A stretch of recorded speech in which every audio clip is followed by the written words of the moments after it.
Hello and welcome, my dear students, to our channel. Today we are going to study about rubber, a topic of polymer chemistry. So, without wasting time, let's start today's lecture. First, as we know that rubber is classified in three categories.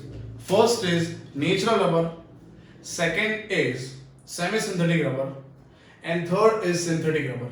जैसे हमने polymer का classification पढ़ा था according to source of polymers, तो हमने पढ़ा था natural polymer था एक, फिर था सेमी सिंथेटिक पॉलीमर और फिर हमने पढ़ा था सिंथेटिक पॉलीमर. तो ऐसे ही बेटा हम रबर को भी क्लासिफाई करेंगे तीन कैटेगरी में. नेचुरल रबर जो है वो, देन उसके अंदर हम केमिकल प्रोसेस करेंगे तो नेचुरल रबर हो जाएगा वल्केनाइज्ड रबर, और थर्ड हम पढ़ेंगे 100% man made rubber, that is synthetic rubber. ठीक है बेटा, तो सबसे पहले हम शुरू करते हैं. First will start with natural rubber. Natural rubber क्या है?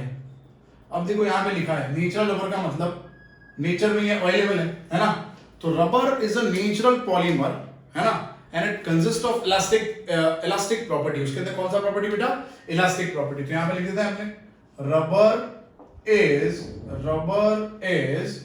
Natural polymer. रबर एक नेचुरल पॉलीमर है. Come on, rubber is a natural polymer which consist elastic property. इसके अंदर कौन सा प्रॉपर्टी है बेटा? इसके अंदर है elastic property. Yes, elastic property है इसके अंदर.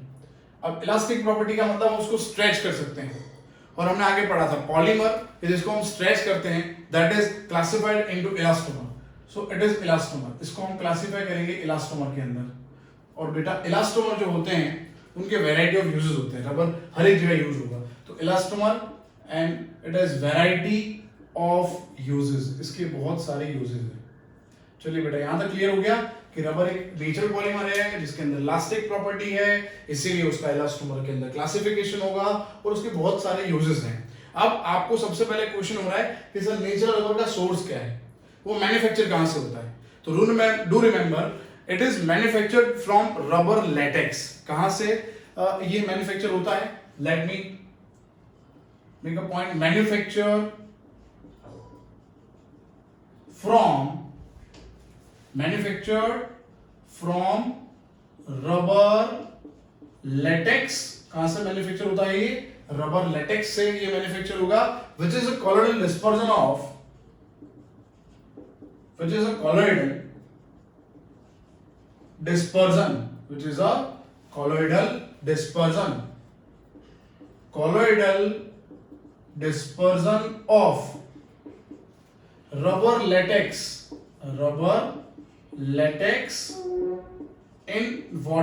rubber latex in water. Which is colloidal dispersion of rubber latex in water. Rubber latex को जब H2 के अंदर हम, है ना, उसका डिस्पर्जन होगा और जो कॉलोइडल सॉल्यूशन बनेगा उससे ये रबर लेटेक्स मैन्युफैक्चर होगा. तो इतना क्लियर हो गया आपको.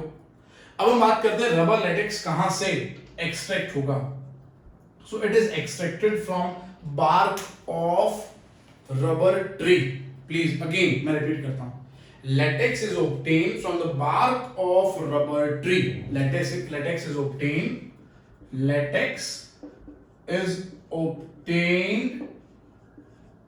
from bark of rubber trees. ये रबर ट्रीज के अंदर से, बार्क ऑफ रबर ट्री के अंदर से लेटेक्स को हम एक्सट्रैक्ट करते हैं. And is found in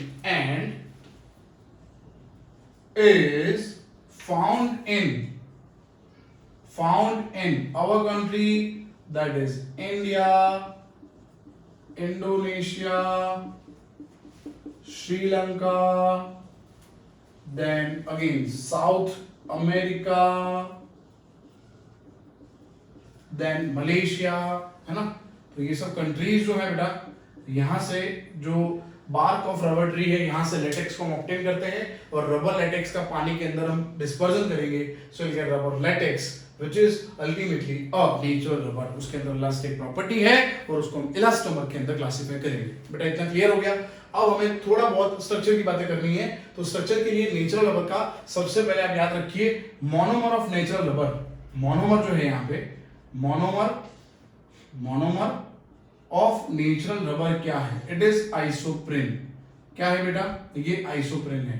और आइसोप्रीन जो है ये मोनोमर है, उसका एक लॉजिकल नाम आप सबको याद रखना है, 2-मिथाइल ब्यूटा 1,3-डाइन। इसका लॉजिकल नाम ये है ना। जो नेचुरल पॉलीमर, नेचुरल रबर जो है उसका मोनोमर है आइसोप्रीन, उसका एक आईयूपीएक नेम जो है, आईपीसी नेम, वो याद रखना है हमें, 2-मिथाइल ब्यूटा 1,3-डाइन। और यहां से हम नेचुरल रबर बनाएंगे। तो चलिए स्टार्ट करते हैं। सबसे पहले प्रोडक्शन, नेचुरल रबर कैसे प्रोड्यूस होगा, उसका स्ट्रक्चर क्या होगा, लेट्स सी। सबसे पहले आइसोप्रीन जो है वो मैं यहाँ पे 2-मिथाइल ब्यूटा 1,3-डाइन ड्रॉ करते हैं अपने। चलिए ड्रॉ करेंगे। CH2 double bond CCH3 CH double bond CH2। ठीक है बेटा, तो इसको हम n number of time repeat कर देंगे। ये क्या है हमारा, कौन सा यूनिट है? ये आइसोप्रीन है ना। और लॉजिकल नाम मैंने आपको बताया 1 2 3 4। क्या नाम है इसका? 2-मिथाइल ब्यूटा 1,3-डाइन। Again 2-मिथाइल buta 1,3-डाइन। और इसका अगर हम करेंगे polymerisation, so what will get after polymerisation? Will get polyisoprene. What will get? Will get polyisoprene. Yes, my dear friends, ये 1-2 का जो बॉन्ड है, 1-2 कार्बन में जो बॉन्ड है C1 and C2, इसको हम रिमूव करेंगे। Will remove bond from C3 and C4 and will construct a bond on C2 and C3, है ना। हमने पढ़ा था ये पॉलीमर के अंदर, जब हम अपने स्ट्रक्चर्स पढ़े थे तो हमने बात करी थी ये कि जो ये डबल बॉन्ड जो है ना, 2 डबल बॉन्ड है, इसको हम यहां से हटा देंगे, 1 2 and 3 4 का डबल बॉन्ड, और 2 और 3 पे नया एक बॉन्ड कंस्ट्रक्ट करेंगे, है ना। एडिशन पॉलीमराइजेशन में हमने ये पढ़ा हुआ है। तो बेटा इसको हम ऐसे लिखेंगे, CH2 single bond C, CH3 double bond CH single bond CH2 dash.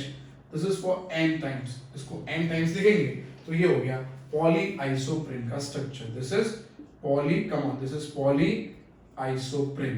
Clear है? ये पॉलीआइसोप्रीन है। अब आप देखो अंदर स्ट्रक्चर को अच्छे से, है ना, अच्छे से आप पूरा देखो स्ट्रक्चर को कि यहाँ पे 2 और 3 C2 एंड C3 कार्बन पे कहीं पे डबल बॉन्ड है। डबल बॉन्ड हमने कहां पे डेवलप किया है? C2 एंड C3 कार्बन के ऊपर। तो ये C2 और C3 जो है, ये C2, ये C1 C2 C3 and C4, C2 C3 पे जो डबल बॉन्ड है, डबल बॉन्ड करने के कार्बन है, यहाँ पे एक ग्रुप कॉमन है। देखो आप CH2 देख रहे हो, आप CH2 ग्रुप कॉमन है। तो अगर ये CH2 ग्रुप को ऑन अ सेम साइड लिखेंगे तो सिस हो जाएगा, और अपोजिट लिखेंगे तो क्या हो जाएगा बेटा? ये ट्रांस हो जाएगा।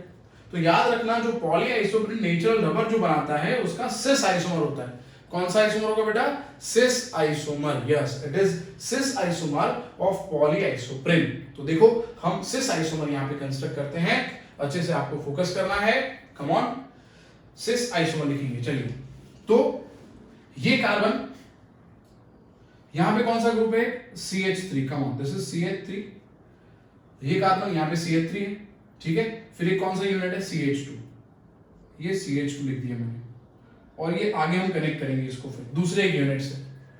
डबल बॉन्ड कंस्ट्रक्ट कर दूंगा यहाँ पे। ये कार्बन के पास एक H है और एक CH2 है। कम ऑन, एक H है और एक CH2 ग्रुप है। यहां तक क्लियर हो गया बेटा? तो सबसे पहले मैंने यूनिट बना दिया, सबसे पहले हमने यहाँ पे कंस्ट्रक्ट कर दिया पॉलीआइसोप्रीन का सिस यूनिट। देखो ये CH2 वाला सेम साइड है, सिस यूनिट कंस्ट्रक्ट हो गया।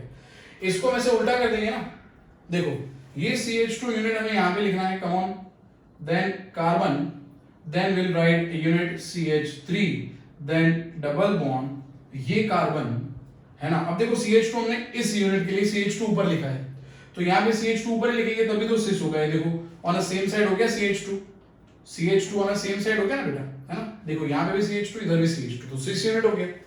अब ये H जो है हम नीचे लिख देंगे, और फिर ये यूनिट यहां पे रिपीट करेंगे, ये कार्बन, ठीक है बेटा, है ना।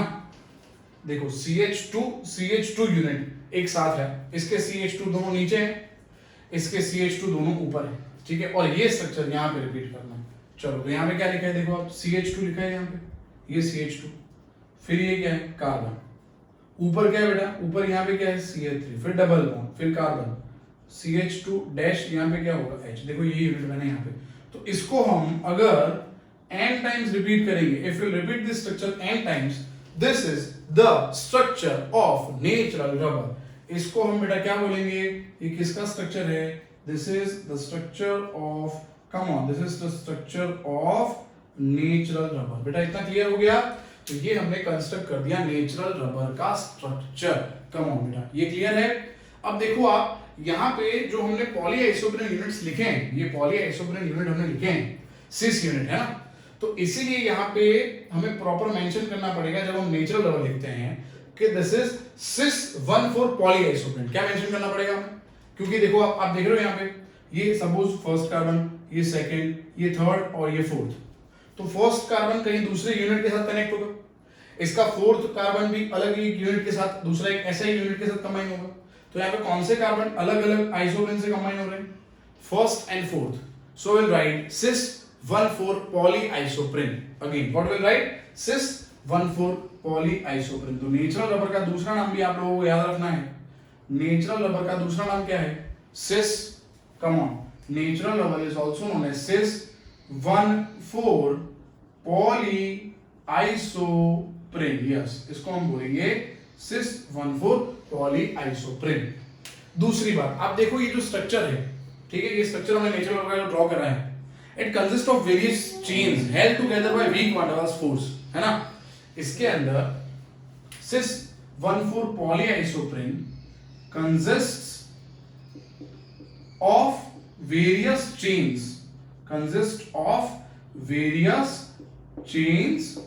held together by, कौन सा अट्रैक्शन है यहाँ पे? weak van der Waals attraction. Yes, weak van der Waals attraction. और van der Waals attraction की वजह से, van der Waals attraction की वजह से, है ना, उसको हम बोल सकते हैं, इसका जो शेप है वो कॉइल्ड शेप है ना? weak van der Waals attraction है इसीलिए, and as a coiled structure, weak van der Waals attraction and has a coiled, come on, has a coiled structure. Come on, इसका स्ट्रक्चर जैसा है, कैसा है? लाइक अ कॉइल जैसा structure इसका।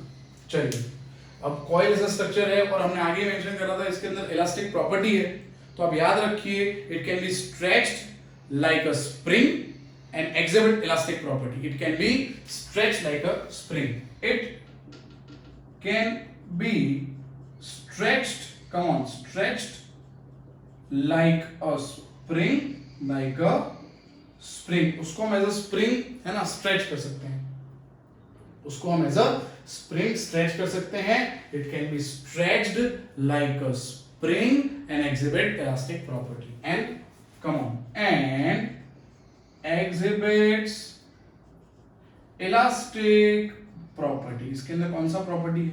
Elastic property है। कम ऑन बेटा, ये क्लियर हो गया?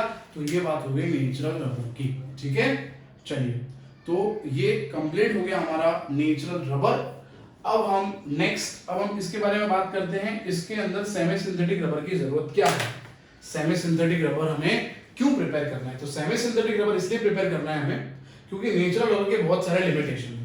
सबसे पहला नेचुरल रबर का लिमिटेशन ये है कि लेस देन 283 केल्विन पे it becomes brittle. Again, natural rubber becomes brittle below 283 kelvin temperature. Again देखो यहाँ पे हम पॉइंट्स बना देते हैं।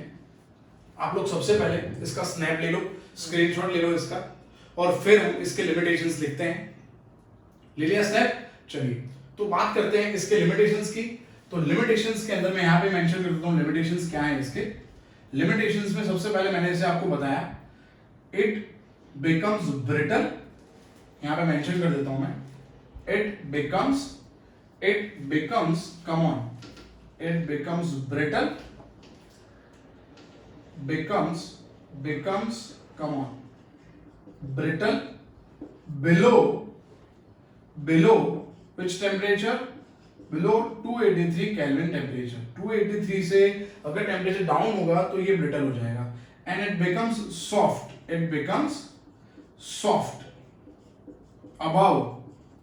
above 335 kelvin. 335 केल्विन से ज्यादा टेम्परेचर है तो ये सॉफ्ट हो जाएगा and it becomes brittle below 283 kelvin. It is non resistant, it is non-resistant towards attack of oxidizing agent।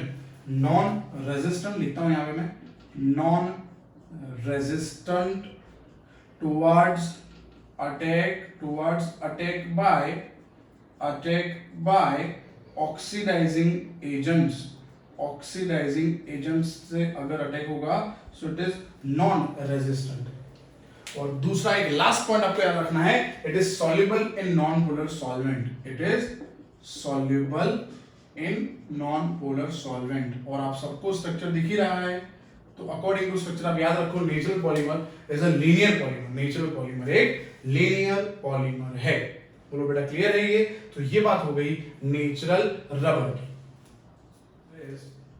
Vulcanised rubber, will study first vulcanized rubber. So what is vulcanized rubber? Again, in last lecture we already studied that what are limitations of natural rubber. Natural rubber के limitation क्या है already हमने पढ़ लिया है।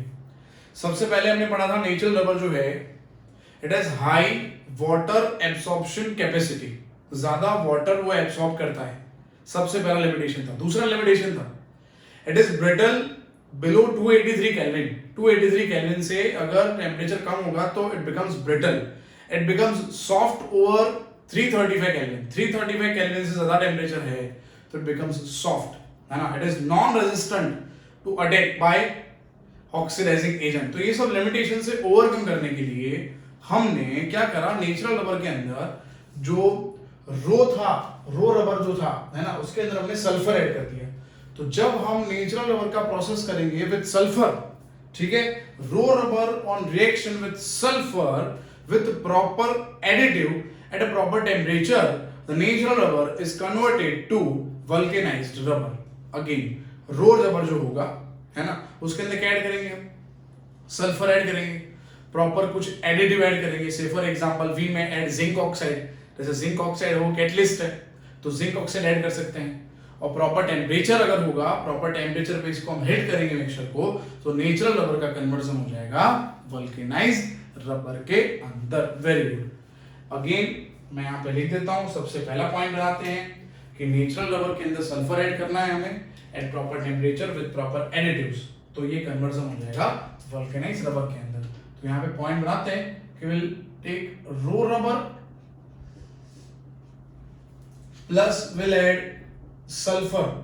Sulphur का amount हम vulcanisation rubber का जो प्रॉपर्टी है ना उसके अकॉर्डिंग, वो प्रॉपर्टी के अकॉर्डिंग सल्फर हम ऐड करेंगे। सल्फर जितना ऐड करेंगे वही प्रॉपर्टी वल्केनाइज्ड रबर के अंदर रहेगा, है ना। जैसे 5% सल्फर ऐड करेंगे तो जो रबर बनेगा vulcanised rubber we can use for making tyres बनाने के लिए हम ये रबर यूज कर सकते हैं अगर यहाँ पे सल्फर 5% हुआ तो, ठीक है। अब मैंने क्या बोला, यहाँ पे हम एडिटिव यूज करेंगे, कोई भी कैटलिस्ट हम यूज कर सकते हैं यहाँ पे in this process at proper temperature. से फॉर एग्जांपल ये टेम्परेचर होगा, वल्केनाइजेशन टेम्परेचर बोल सकते हैं हम इसको, और ये कन्वर्ट हो जाएगा किसके अंदर, वल्केनाइज्ड रबर हो जाएगा। This is called vulcanised rubber. Yes friends, this is vulcanised rubber. ये बात क्लियर हो गई? चलिए, और इसीलिए ये रबर जो है बहुत सारे सल्फर जो है वो डबल बॉन्ड के अंदर, आपने पढ़ा था नेचुरल रबर का स्ट्रक्चर, तो नेचुरल रबर के स्ट्रक्चर में जहां पे डबल बॉन्ड है वहां पे सल्फर ऐड हो जाएगा, इसलिए ये रबर वल्केनाइज्ड रबर स्टिफ हो जाएगा। क्या हो जाएगा? रबर स्टिफ हो जाएगा। चलिए कम ऑन, तो अब हम लिखते हैं structure of vulcanised rubber. Let's start. तो हमने नेचुरल रबर जो था, है ना, उसका स्ट्रक्चर कुछ ऐसा लिखा था हमने, आपको याद होगा, CH2 single bond CCH3 double bond CH single bond CH2 dash, है ना। ये था polyisoprene. Natural rubber is cis isomer of polyisoprene. तो यहां पे हम क्या करेंगे, ऐसे मोनोमर्स फॉर थ्योरेटिकल नॉलेज, अभी तो हम, है ना, स्ट्रक्चर लिख रहे हैं तो स्ट्रक्चर कॉम्प्लेक्स है इसका, बट इतना हम लिखेंगे, है ना। और क्या करेंगे, यहाँ पे देखा आपने डबल बॉन्ड दोनों का मैंने हटा दिया, ये डबल बॉन्ड हटा के हम यहाँ पे क्या ज्वाइन कर देंगे बेटा, यहाँ पे हम ऐड कर देंगे सल्फर। तो ये जो रबर है, this structure is called vulcanised, क्या बोलेंगे बेटा इसको, this is called vulcanised rubber. Very good. Again raw rubber with sulphur at which temperature, at 373 to 415 Kelvin, in the presence of proper additive or catalyst, it is converted to vulcanized rubber। और इसके अंदर sulphur add हो गया double bond की जगह, इसीलिए stiff हो जाएगा। This rubber is called vulcanised rubber. Is it clear?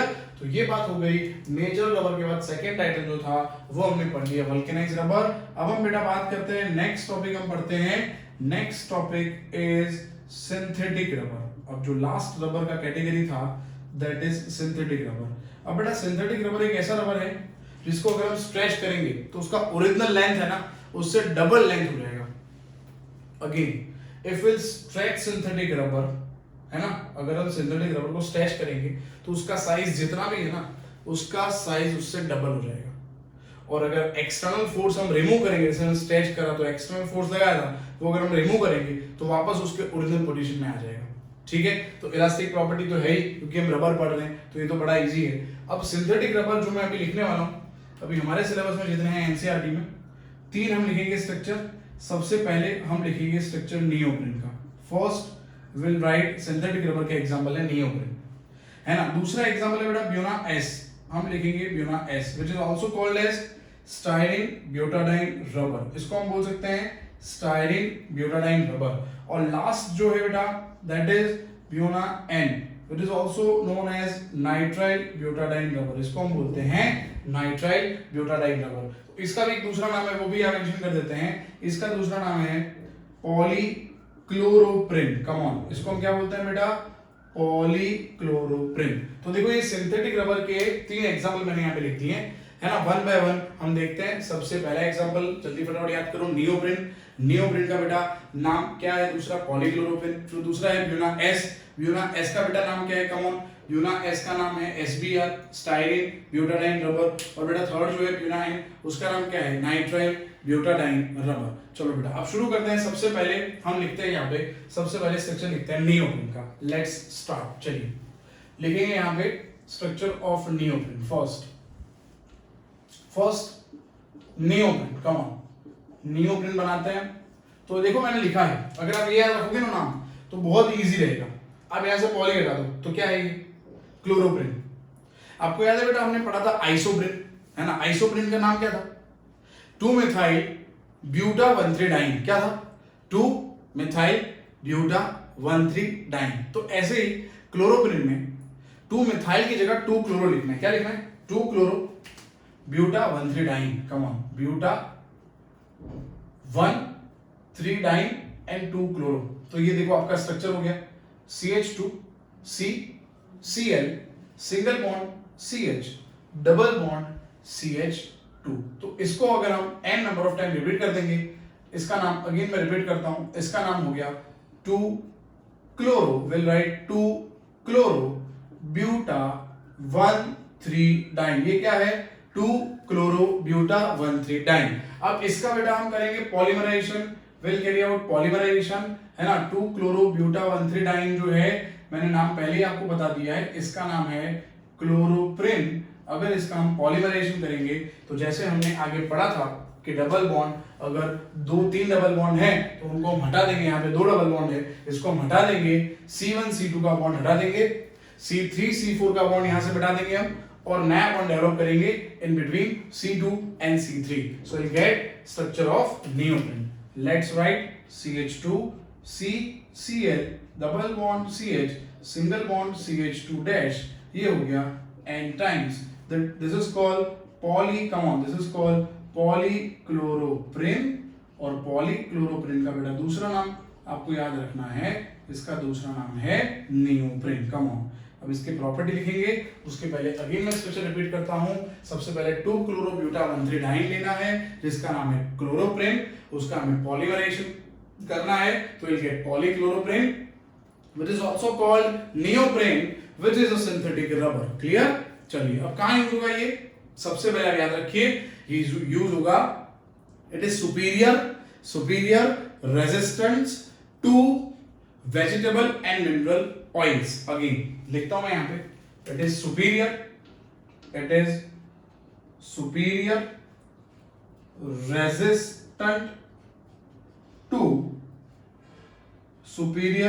Resistant to vegetable and mineral oils. सबसे पहला पॉइंट ये याद हो गया आपको, है ना, it is superior resistant to vegetable and mineral oils. Next, manufacture of belt, gaskets and hoses में यूज होगा ये। Manufacture of belts, come on, कहाँ यूज होगा ये? Manufacture of belts, gaskets, come on, gaskets and hoses। चलिए बेटा, ये clear हो गया है ना। और याद रखना आप लोग, ये फ्री रेडिकल मैकेनिज्म जो है, free radical mechanism, again free radical mechanism क्या है वो ऑलरेडी हमने पढ़ लिया है। फ्री रेडिकल मैकेनिज्म से इसका प्रोडक्शन होगा। बोलो बेटा, क्लियर है ये? तो ये बात होगी सबसे पहला पॉलीमर जो था नियोप्रेन। अब हम सिंथेटिक रबर के अंदर सेकंड पॉलीमर पढ़ते हैं, दैट इज ब्यूना एस। चलिए अब हम स्टार्ट करेंगे ब्यूना एस। चलिए फ्रेंड्स, तो अब हम पढ़ते हैं सिंथेटिक पॉलीमर का second example, that is Buna S. Second example that is Buna S, which is also called as styrene butadiene rubber. देखो, अगर आप याद रखोगे तो आपको मोनोमर्स ऐसे ही याद रहेंगे, है ना। स्टाइरीन, अब स्टाइरीन का स्ट्रक्चर हम सबको पता है, पढ़ा था हमने। Polymer that is called polystyrene हमने पढ़ा था, है ना। तो यहाँ पे first monomer to produce Buna S is styrene. N times लिखेंगे हम इसको, ये हो गया स्टाइरीन, है ना। इसके अंदर हमें क्या ऐड करना है बेटा? इसके अंदर हमें ऐड करना है butadiene, buta 1,3 diene. Come on, will add buta 1,3 diene. हमने यहाँ पे ऐड कर दिया ब्यूटा 1,3 डाइन।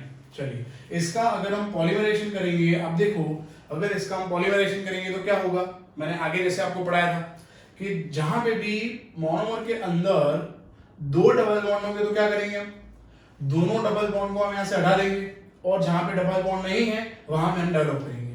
तो यहाँ पे 1-2 का बॉन्ड जो है C1 एंड C2 उसको हटा देंगे, C3 एंड C4 यहां से हट जाएगा, और 2 और 3 पे नया एक बॉन्ड डेवलप करेंगे। चलिए तो बेटा ऐसा लिखेंगे, ये हो गया स्ट्रक्चर आपका बेंजीन का स्ट्रक्चर हो गया। ये यहाँ पे ऊपर लिखेंगे CH, ये डबल बॉन्ड तो है ना पॉलीमराइजेशन में यूज हो गया, और ये CH2 को यहाँ कनेक्ट कर देंगे, single bond CH, double bond CH, single bond CH2 dash. बोलो बेटा, क्लियर है ये, है ना। ये हो गया n टाइम्स।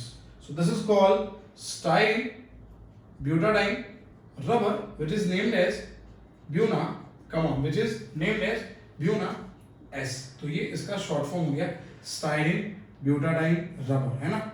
अब इसके देखते हैं यूजेस, बट उसके पहले आप इतना याद करो कैसे प्रोड्यूस करा हमने। तो हमने लिया स्टाइरीन और ब्यूटा 1,3 डाइन, और उसका हम करेंगे एडिशन पॉलीमराइजेशन। तो हमारे पास ये आ गया ब्यूना एस का structure, that is styrene butadiene rubber. अब ये कहाँ यूज होगा बेटा? सबसे पहले आप याद रखो, ये यूज होगा ऑटो टायर्स के अंदर एंड फ्लो टाइल्स के अंदर। Again it is used and auto, come on, auto tyres, and कहाँ यूज होता है ये? It is used in floor tiles. Come on, you याद करो जल्दी फटाफट। यूज होगा ऑटो टायर्स के अंदर एंड फ्लोर टाइल्स के अंदर। It is used for footwear components and cable insulation. Footwear components में यूज होगा, कहाँ यूज होगा? Come on, it is used in footwears and footwears में यूज होगा, फुटवेयर्स कंपोनेंट जो हैं, फुटवेयर्स कंपोनेंट्स प्रोड्यूस करते हैं फुटवेयर्स के, उसके अंदर यूज होगा। और ये वायर और केबल इंसुलेशन के लिए यूज करेंगे इसको। क्या यूज करेंगे? केबल के इंसुलेशन के लिए। चलिए, तो ये हो गया स्ट्रक्चर। सबसे पहला हमने पढ़ लिया, है ना, ब्यूना एस। और अब हम यहाँ पे बोर्ड पे लिखेंगे next title, that is last synthetic polymer Buna N. यहाँ पे लिखेंगे बेटा NBR, नाइट्राइल ब्यूटाडाइन रबर। आप यहाँ पे देखो, पूरा स्ट्रक्चर कॉपी करना है। ओनली यहाँ पे क्या करेंगे, यहाँ पे हमें लिखना है बेंजीन की जगह CN। क्या लिखना है बेटा? हम क्या लिखेंगे? CN। तो ये क्या हो जाएगा? एक्रिलोनाइट्राइल। चलो लिखते हैं, क्या लिखेंगे? CH2, come on, will write CH2 double bond CH2 double bond CHCN। This is the structure of acrylo, come on, acrylonitrile है ये। बोलो बेटा, ये क्लियर हो गया? This is acrylonitrile. अब इसके अंदर हमें क्या ऐड करना है? इसके अंदर हमें ऐड करना है वही ब्यूटाडाइन ऐड करेंगे हम, जो हमने बुना एस के अंदर ऐड करा था, N मोल्स, है ना, लिख दूं यहाँ पे मैं ब्यूटा 1,3 डाइन। कम ऑन, इसका पॉलीमराइजेशन होगा। अब तो कॉन्सेप्ट आपका क्लियर हो गया क्या करना है। ये जो 1,2 बॉन्ड है इसको हम हटा देंगे, ये C3 और C4 भी हट जाएगा, है ना, और यहाँ पे एक बॉन्ड डेवलप हो जाएगा। तो ऐसे लिखेंगे इसको CH2 सिंगल बॉन्ड CHCN, है ना, single bond CH2 single bond CH double bond CH single bond CH2 dash, और ये हो गया n times, this is Buna n which is named as nitrile butadiene rubber. इसको हम क्या बोल सकते हैं, this is nitrile butadiene rubber. तो दोनों के अंदर क्या चेंज है आपको समझ में आ गया, क्या फर्क है दोनों के अंदर, क्या डिफरेंस है। डिफरेंस एक के अंदर स्टाइरिन यूनिट है, दूसरे के अंदर कौन सा यूनिट है, एक्रिलोनाइट्राइल, बाकी दोनों के अंदर ब्यूटाडाइन है। दोनों एडिशन पॉलीमर्स के एग्जांपल हैं। बोलो बेटा क्लियर हो गया। अब याद रखो ये कहां यूज होगा, it is resistant to the action of petrol. सबसे पहले याद रखो resistant to the action of petrol. Again मैं लिखता हूं यहां पे, it is resistant, come on, it is resistant to the action of petrol, है ना। पेट्रोल टैंक्स के अंदर जनरली इसको यूज कर सकते हैं, बट सबसे पहले आप इसका पॉइंट याद रखो, resistant to the action of petrol, lubricating oil and organic solvents, lubricating oils, come on, lubricating oils, है ना। Again it is resistant to the action of petrol, lubricating oils and organic solvents, and organic, come on, organic solvents, ठीक है। चलिए बेटा, उसके बाद सबसे पहले रेजिस्टेंट वाला पॉइंट याद हो गया, और लास्ट पॉइंट है making oil seals and tank lining में यूज होता है। Making oil seals, making, come on, making, it is used for making oil seals and tank lining के अंदर इसको हम यूज कर सकते हैं। बेटा क्लियर हो गया। तो ये बात हो गई सिंथेटिक पॉलीमर की। हमने नेचुरल सबसे पहले पढ़ा था, नेचुरल रबर, उसके बाद पढ़ा हमने वल्केनाइज्ड रबर, और थर्ड क्लास पढ़ा, थर्ड कैटेगरी हमने जो पढ़ा दैट इज सिंथेटिक रबर। तो नेचुरल रबर आइसोब्रेन यूनिट था, सेमी सिंथेटिक रबर जो था वो था वल्केनाइज्ड रबर, जो हमने सल्फर ऐड करने से बनाया था। 5% सल्फर ऐड करेंगे तो मैंने पहले ही आपको बताया, टायर के लिए वो वल्केनाइज्ड रबर यूज कर सकते हैं। और सिंथेटिक रबर जो है उसके अंदर 3 एग्जांपल थे, नियोप्रीन था एक है यहाँ पे ब्यूना एस और Buna M, SBR and NBR, उसके यूज भी मैंने बता दिया आपको। तो वीडियोस को लाइक करें, सब्सक्राइब कीजिए चैनल को नहीं करा तो, और जितने भी स्टूडेंट्स हैं मैक्सिमम आपके फ्रेंड्स उनको समझ नहीं आ रहा चैप्टर या कॉन्सेप्ट, उनके तक ये वीडियो फॉरवर्ड कीजिए। Thank you friends, thank you so much.